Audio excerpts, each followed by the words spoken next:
Arkadaşlar hoş geldiniz tekrar. En baştan başlayacak olursak. Şimdi diyelim ki videoları izlemeye başladığınız zaman şöyle bir şey olacak. Bu videolardaki GitHub projesi sonuçta belki 50 adım, belki 100 adım sonrasına gelmiş olacak. Ve sizin GitHub'daki bu proje dosyalarının ilk hallerine ulaşmanız gerekiyor. Peki ilk hallerine nasıl ulaşabileceksiniz? Yani ta salı günü olan proje, bugün günlerden çarşamba ama diyelim ki çok daha sonra bağlandınız ve gittiniz, commit'lere baktınız ve ilk halini bir şekilde almak istiyorsunuz, download etmek istiyorsunuz. Nasıl yapabilirsiniz? Bunu bilen var mı diye soruyorum. Evet veyahut da hayır diye yanıt vermenizi istiyorum. Git checkout commit ID olabilir. Güzel. Başka yöntem. Daha basit bir yöntem.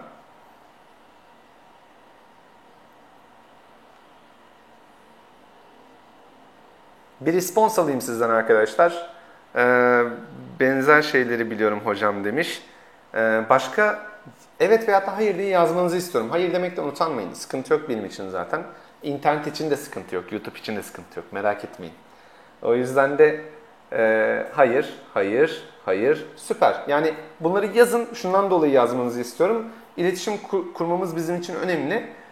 O yüzden de evet veyahut da hayır diyerek burada olduğunuzda bir şekilde gösterin. Ona göre zaten tepkileri aldıkça daha iyi bir şekilde ilerleyeceğiz. Şimdi GitHub'ı açtım.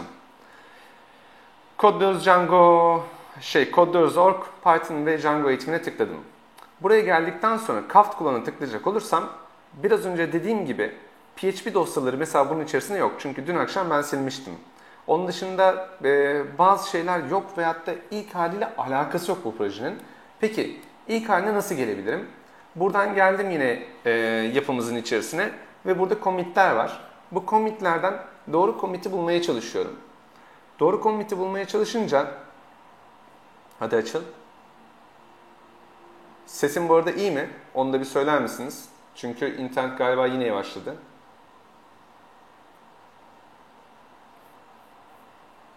Sesim geliyor mu? Tamam. Görüntü biraz geç geliyor dedim. Peki buradaki commit'lere bakıyorum. Readme file changed diyor. Ondan sonra Django admin edit denmiş. Product model edit denmiş. Bunlar değil. HTML template files edit denmiş. Tamam mı? Kaft clone project edit denmiş ve ondan sonra HTML template files edit denmiş. Büyük bir ihtimalle buraya bakmamız lazım.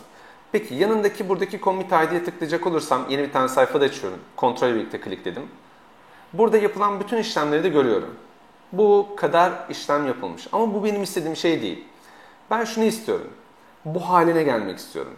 O zaman yanındaki Browse the repository at this point in the history butonuna basıyorum. Bayağı uzunmuş. Ama buna bastığınız zaman şöyle bir şey oluyor. Ki bunun linkini de verdim aslında. README files'in içerisinde var. Şuradan da README files'in ilk halini de açayım.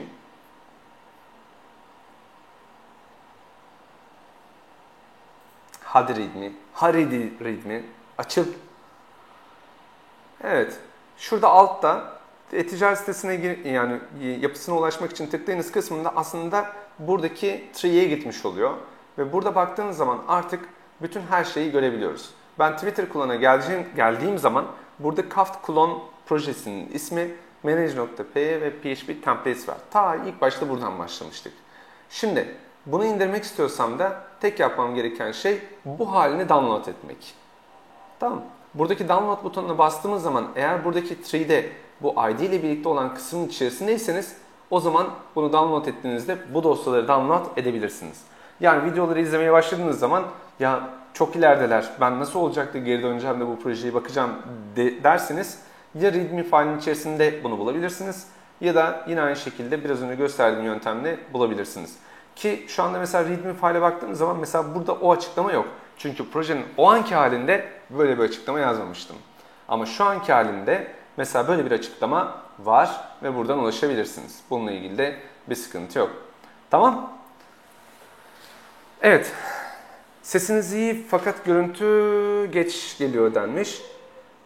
Tamam. Yani elimden geldiği kadar görüntüde bekleyeceğim. Burada Gökhan var sınıfta. Gökhan sen de beni uyarmaya çalış. Bir ekrandan bir ekrana geçince ekran görüntüsü sana da geç geliyorsa buradan lütfen uyar.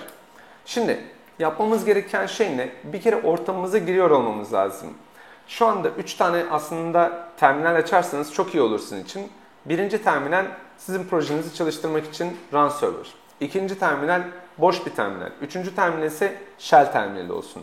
Üçünü birden açın, kenarda dursun ki daha sonra shell'e girin dediğimde hemen oradan shell'e girebilirsiniz. Veyahut da run server dediğimde zaten o çalışıyordu bir yerde. O yüzden onu onu düşünmeniz veyahut da ona bakmanız gerekmeyecek.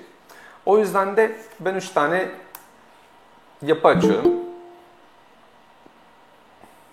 Tamam. Şimdi neler açacaktık? Sites'in içerisine giriyorum ve Sites'in içerisinde CodeRulers'ın içerisindeki Kaft klona gireceğiz. Ve buna girdikten sonra pvd diyeyim. Şöyle yapalım. Ve buna girdikten sonra Python manage.py'ye run server dedim. Sunucum çalışsın. Bir tane daha sekme açtım. Siz ama Windows'un komut satırını kullanıyorsanız birden fazla komut satırı açacaksınız. cd dedim, yeni projenin içerisine girdim. Ve burada da neydi? Python manage.py'ye shell diyorum. Shell'i de açalım. Bir tane daha açayım. Bu sefer de sadece klasörün içerisinde durayım. Çünkü burada bir şeylere bakmamız gerekir. Bir şeylere bakmak için bu klasörde dursun. Herkes kendi klasörünü açıp run server yaptı mı? Run server yapın. Ben sizi bekliyor olacağım. Ki zaten eğitime başlamadan önce de run server yapıp kenarda tutun bence.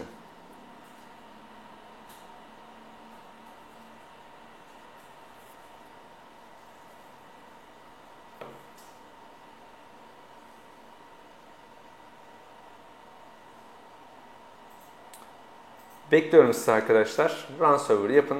Ondan sonra devam edelim.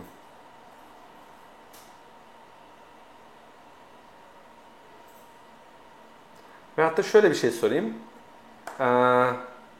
Beklememi isteyen var mı? Bazen çünkü çok geride kalanlar da şunu yapmayı tercih ediyor. Ben bundan sonra projeyi yapmayayım ama oturup izlemeye devam edeyim diyenler olabiliyor. O yüzden bekleyin diyenler varsa onları bekleyin. Çünkü yine respons vermiyorsunuz bana.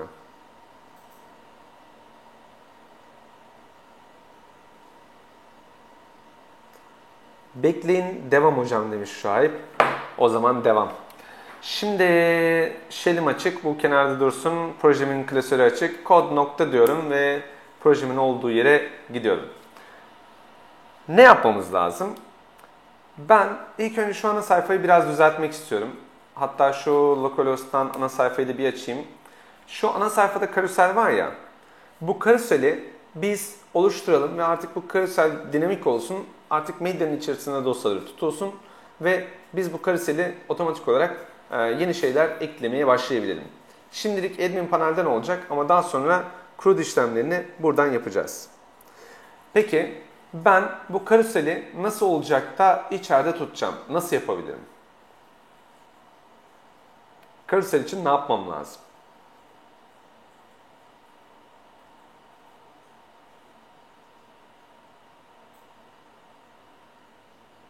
Bu arada mikrofonunuzu açıp konuşup devam edebilirsiniz arkadaşlar. Eğer kulaklığınız varsa bence mikrofon kullanın.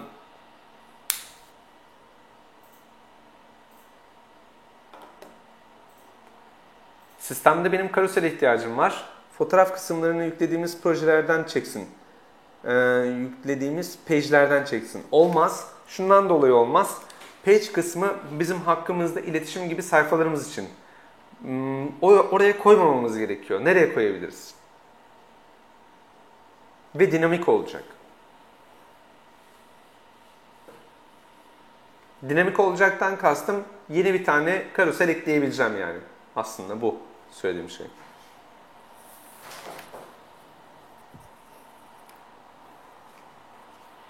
Hadi bakalım. Yok mu cevap? Allah'ım, yazmanızı beklemek çok eziyetli gerçekten de. Upload the page şöyle bir kod işi görür mü demiş İrfan.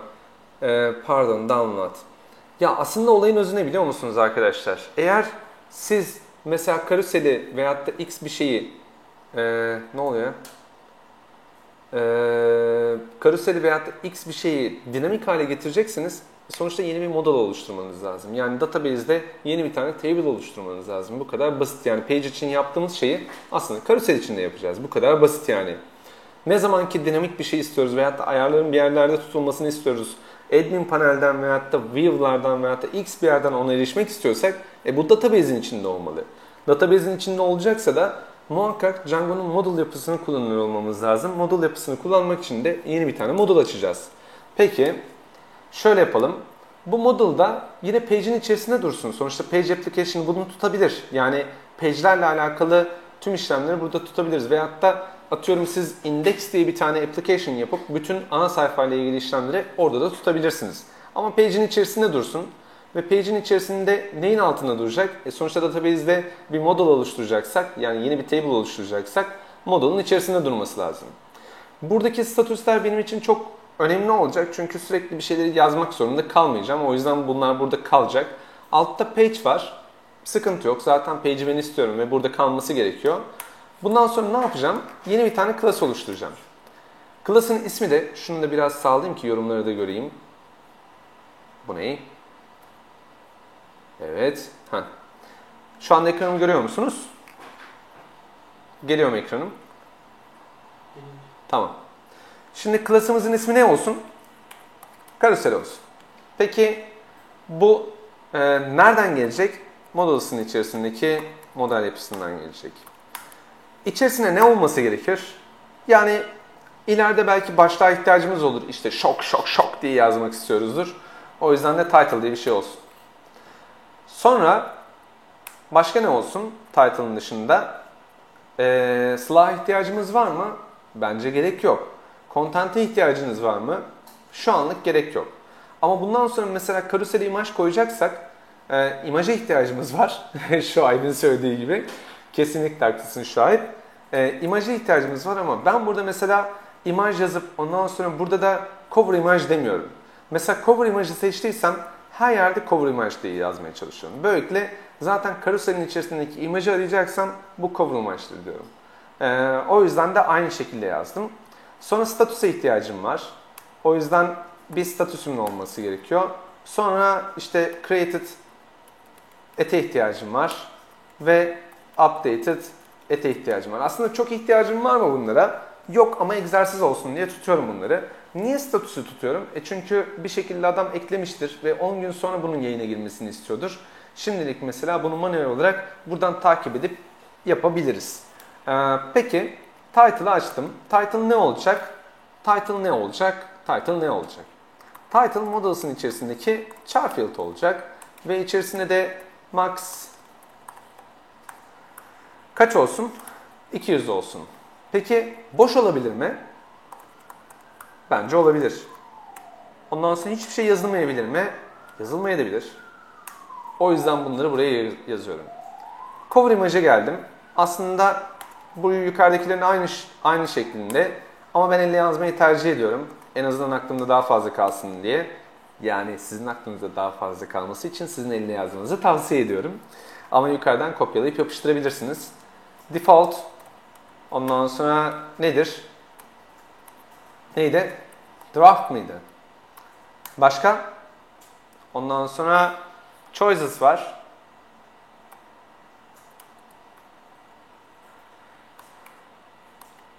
Burada ne yazacağız? Status var. Sonra ne var? Bir de max length diye bir şey var. O da ne? Bu arada cover image değil bu ya. Status kısmıydı. Ben tamamen yanlış yere yazdım. Ve char field olsun. Nedense kafam yukarı doğru gitmiş. Sonra cover image'ı da şöyle alalım. Ve bu nereye yüklenecek? Page'e mi yüklenecek?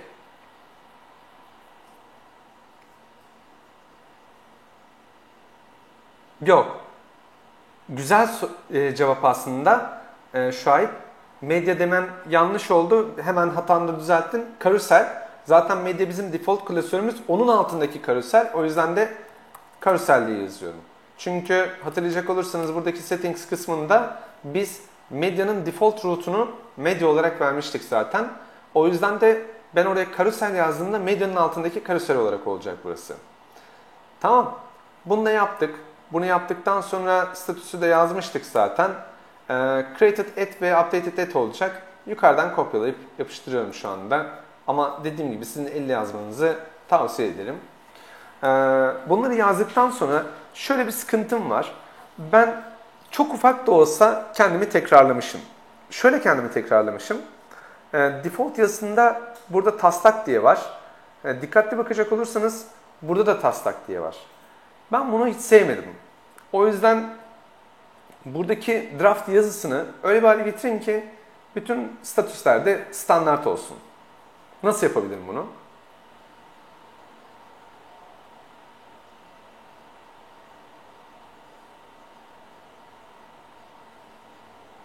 Yok mu ya? Cevap. Şahip. En azından uyumuyorsun. Süper. Yukarıya geldim. Sonra dedim ki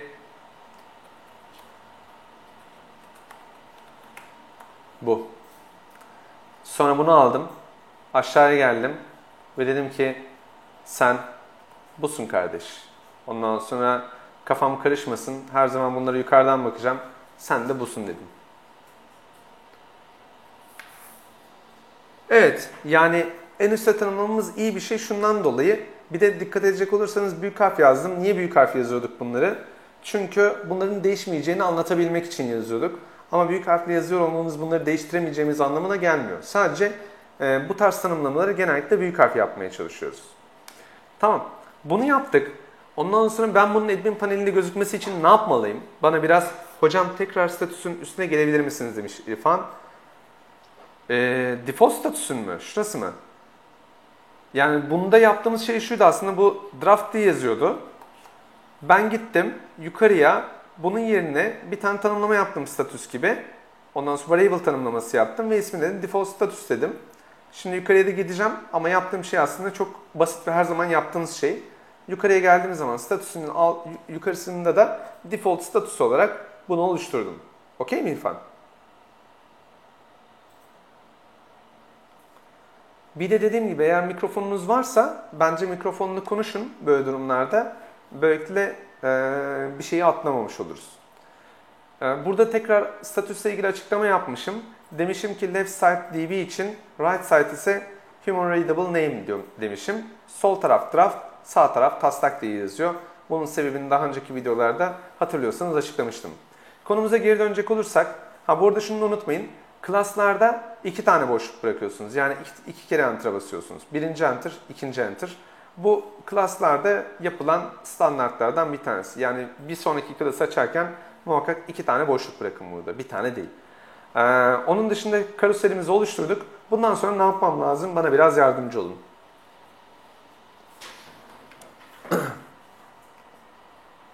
Bu arada kaydettim mi? Kaydetmişim.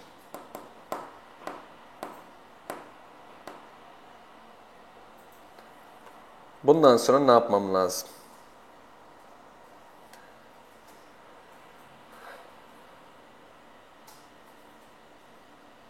Ne yapmam lazım? Ne yapmam lazım? Yok mu cevap ya? Hakikaten mi? Admin sayfasına register yapmak. Tamam, senin dediğini yapalım Gökhan. Admin sayfasına geldim. Ondan sonra direkt olarak alta geldim. admin.site.register dedim. Ve dedim ki karusel. Ama bu karusel burada yoktu. Şuradaydı. Ve buraya da karusel diye ekledim. Böylelikle models'ın altındaki page ile birlikte karuseli al dedim. Tamam mı? Çalışacak mı artık sitemiz?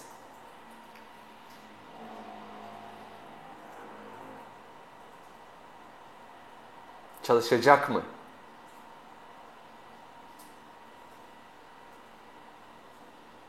Bugün kahvelerini içmemiş kimse. Ben ne dedim? Çalışmaz. Migrate de etmemiz gerekir hocam. Aha, bir şeyleri eksik yaptık sanki. Allah Allah. Ondan sonra hocanız eksik yapar mı? Yapar. Zaten eğitimin amacı bu. Şimdi bir şey, yani eğer siz modelde bir şeylere dokunduysanız, yani bunun ismi created at değil de şöyleyse artık make migration yapmak zorundasınız. Çünkü ismi değişti ve başka şeyler oldu. O yüzden de Eğer yeni bir tane zaten model eklediyseniz migration yapmanız gerekiyor. Peki migration nasıl yapılıyordu? Onu yazar mısınız? Ben nasıl bir şey yapayım ki bu migration'ları yapabileyim?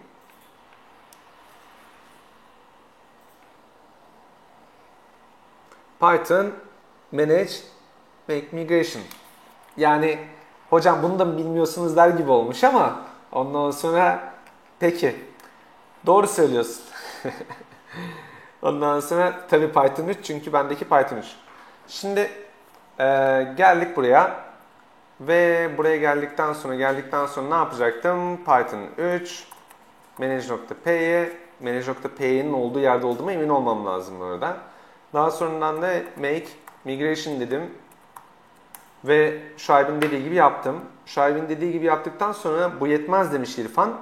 Bir de migration yapmanız lazım hocam demiş. Peki migration yapalım. Migration yapınca da migrate diyecektik. Ondan sonra migration yapınca da biz artık bütün database'e bunları işlemiş olduk. Yani yaptığımız çalışmaların tamamını database'e işlemiş olduk. Peki database'e işledik. Artık bu var. Şimdi çalışacak mı?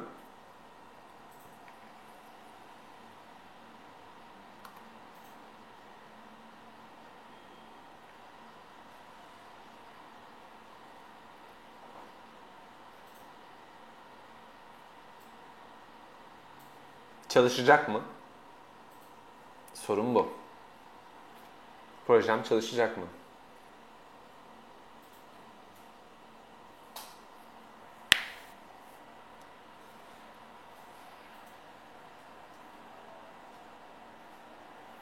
Cevap? Yok mu cevap ya? Çalışmalı artık demiş. Şimdi şöyle bir şey var arkadaşlar. Run server çalışıyor ya burada. Eğer yani her bizim yaptığımız kayıt esnasında, her bir yapılan işlem esnasında burada zaten bir şeyler oluyor. Mesela bir örnek vereyim. Admin paneli yani admin'e geldim ve karuseli buradan sildim. Sildikten sonra tekrar açtım. Birdenbire bir hataya düştü. Diyor ki admin site register'da karuseli bulamadım diyor. Tanımlanmamış diyor. Zaten eğer run server'ı açacak olursanız buradayken bile hatalı bir şey var mı yok mu görebilirsiniz. Veyahut da nerede hata varmış bunu görebilirsiniz. İlla sayfayı yenilemeniz gerekmiyor. Bu yüzden de her zaman bir gözünüz burada olsun. Yani sürekli zaten konsolda çalışmaya alışmanız lazım. Burası bana her şeyi veriyor. Peki tekrar düzelttim. Sayfayı yeniledim ve hata gitti. Şu anda çalışabilir diyor. Sayfamı açayım. Bakalım ne olacak. Geldim, sayfamı yeniledim ve sayfam yenilendi. Admin'e geldim. Admin'e geldikten sonra buraya gelebildim. Karuseller varmış. Burada karusel kısmına da gelebildim. Peki, karusel 1, karusel 2 ve karusel 3'ü hepimiz ekleyelim. Zaten bunun dosyaları statiğin içerisinde var. Geldim. Ondan sonra karusel 1 diyelim. Ve karusel 1 dedikten sonra da bu Kaft klonun içerisinde, statiğin içerisinde, imajın içerisinde karusel 1 olarak var. Ve bunda taslak olarak kalsın bunlar. Kaydet ve bir tane daha eklediği bir şey var. Ona bastım. Ve daha sonra karusel 2 dedim. Buna da karusel 2 diyelim. Ve bir tane daha ekleyelim. Karusel 3 diyelim. Ve bunun içerisine de şey eklemeyi unuttum. Resim. Karusel 3 olarak resmimi ekleyeyim. Peki bunlar nerede şu anda? Hatırlayacak olursanız bunların nerede olması gerekiyor? Bunların olması gereken yer Finder'ımı da açayım. Ve Finder'ı açtıktan sonra Kaft klonun içerisinde, medyanın içerisinde, medyayı bulabilirsem, medyanın içerisinde, karuselin içerisinde. Ve gördüğünüz gibi 3 tane burada artık benim dosyam var. Harika. Peki sizler yaptınız bunu. Medyanın içinde olmalı demiş bu arada İrfan.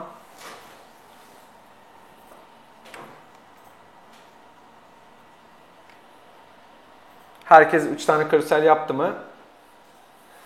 Bende gelmedi demişsin. Sende gelmediyse settings ile ilgili bir hata olabilir. Settings'ini kontrol et. Şöyle göstereyim. Şunun olması gerekiyor. O çıkan hatayı nasıl düzelttiniz hocam? Orayı kaçırdım demiş. Hangi çıkan hata? Aslında ben bilerek hata çıkmasını sağlamıştım. O da şuydu. Admin'deki karuseli buradan silmiştim. Hataya düşmüştüm özellikle. ve konsolda hatanın olduğunu göstermek için orayı kullanmıştım. Yani bunu sildim. Bunu sildikten sonra terminalimi açtım run server kısmına ve diyor ki karusel bulunamadı diyor. Ve karusel bulunamadı dediği için de burada hata veriyor. Yani herhangi bir hata olduğunu buradan görebileceksiniz. Bu yüzden bu kısmı göstermiştim. Sonra da tekrar düzeltmiştim bu kısmı. Ve tekrar run server'ın düzgün bir şekilde çalıştığını buradan görebiliyordum. Ekran görüntü geliyor mu Gökhan bu arada? Geliyor. Tamam. Çok az geçiyor. Geç gelebilir yani o ama muhakkak geliyordur o kısmı. Tamam. Herkes karusellerini ekledi mi?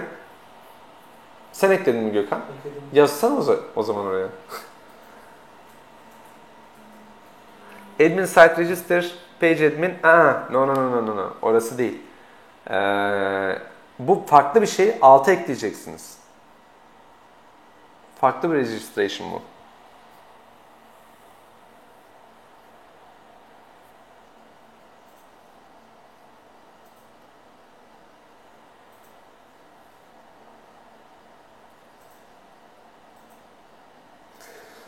Bu aslında her bir model için yapmanız gereken şey. Yani her bir modeli ayrı ayrı register etmeniz lazım. Ama burada 2 tane olmasının sebebi şu. Bu modelle birlikte bu modele ekleme yap dediğimiz için 2 tane burada. Dün de biraz anlatmaya çalışmıştım bu kısmı. Herkes ekledi mi? Bekleyeyim mi? Beklememi isteyen var mı? Yani karusellerini de eklediniz mi? Ekledim.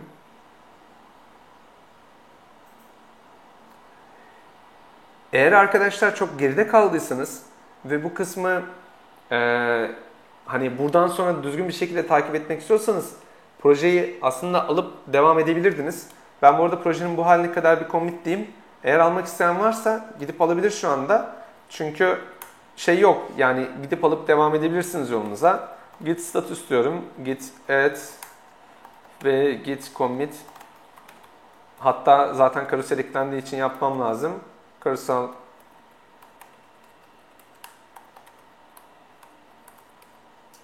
ve bunu da proje olarak açtım. Bunları tekrar internet'ten çekip, GitHub'tan çekip ondan sonra devam etmek isteyen ve beklememi isteyen var mı? Beklememi isteyen var mı? Ben demiş İrfan. Tamam o zaman çek. Çektikten sonra hemen şey yap. Ben çektim geldim diye yaz. Bu arada unutmayın siz çekince aslında burada database olmayacak. Yani şuradaki Kaft kullanı içerisinde database olmayacak. O yüzden de buna dikkat edin. Sadece Kaft kullanı içerisinde pull yapmam yeterli değil demiş. Ya pull yapabilirsin ama pull yaparken şunu unutmaman gerekiyor. Sen pull yapmak istediğin zaman yapılan senin yaptığın değişikliklerin hepsi orada bekliyor oluyor. O yüzden hard reset atabilirsin minimumda. Veyahut da git pull denince zaten hatanı görürsün.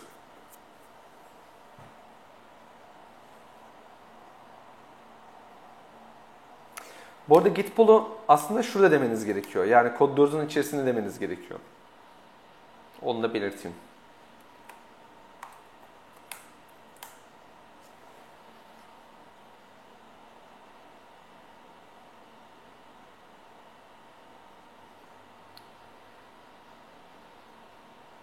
Başka beklememi isteyen var mı bu arada? Hayır yazarsanız da sevinirim aynı zamanda.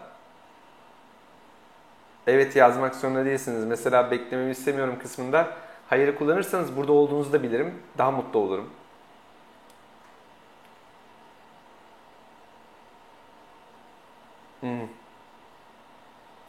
Şuayb yazdı sadece. Teşekkürler bu arada Şuayb. Bekleyin demiş. Başak tamam bekliyorum.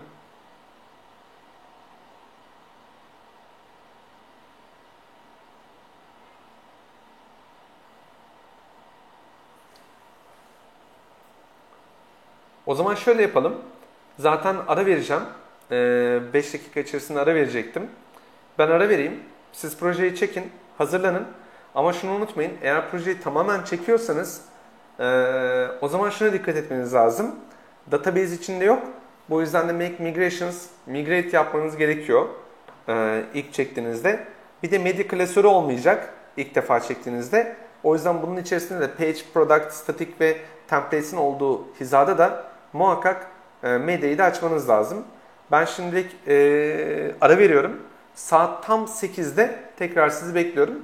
Eğer sorunuz varsa yine bana Telegram'dan ulaşabilirsiniz. En azından orada sizi bekliyor olacağım. Tam 8'de görüşmek üzere o zaman.